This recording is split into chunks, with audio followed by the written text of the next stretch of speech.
The Immaculate Heart of Mary accompanies every son of God so that every son may feel spurred on practicing the right way, in daily efforts to put into practice the teachings of the Father and the Son who, through the Spirit, make every heart understand what is right and what is wrong. For this reason, understanding this, one does not go towards sin, one does not go towards temptation, but striving to listen to the voice of the Spirit who speaks to the heart, remains far from temptation. This is to be a Christian. In this land of love, loyalty will be redeemed.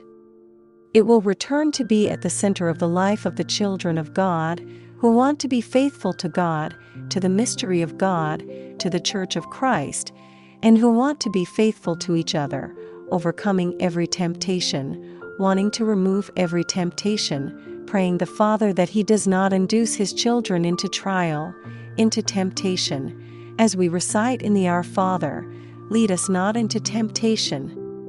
God the Father allowed the Son, Jesus, to be tempted by the evil one. Jesus has faced and overcome temptation.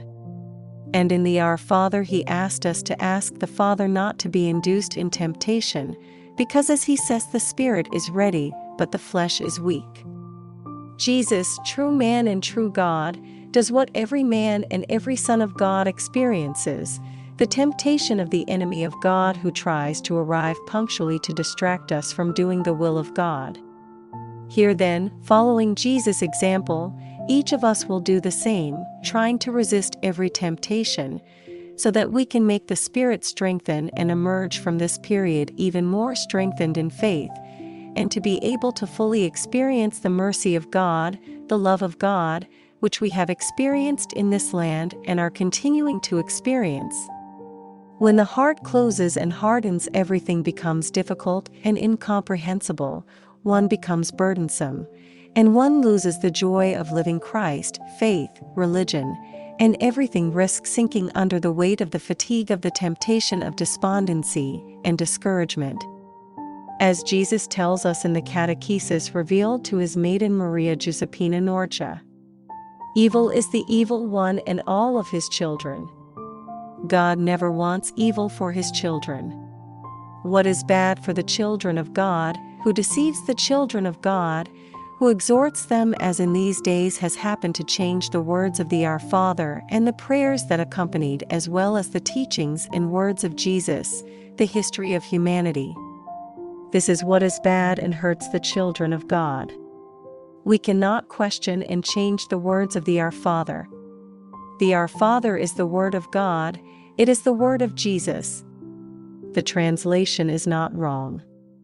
Wrong are the teachings that now want to induce the wrongdoing of God's children, by weakening the power of the Word of God, depriving it of the Spirit that makes it effective.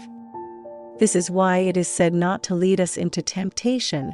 The Spirit is ready, but the flesh is weak, and so we say, deliver us from evil. Let us entrust ourselves to Mary, so that every evil may be overcome. The bride is ready, the marriage of the Lamb is all ready.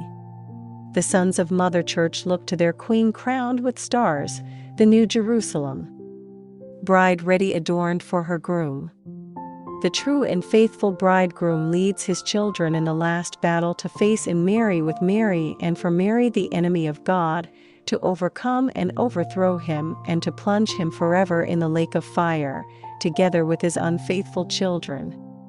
Here is the ark of the new covenant renewed in the Spirit of Christ, who has lifted up the anchors, and in full sail she set out to sail every sea of this world, and bring all the children of God to salvation, and all the men and women of good will who take refuge in Mary, offer for Mary, and with Mary they win. Mary, faithful bride, Mother Church, now and always I consecrate myself to you. And so be it.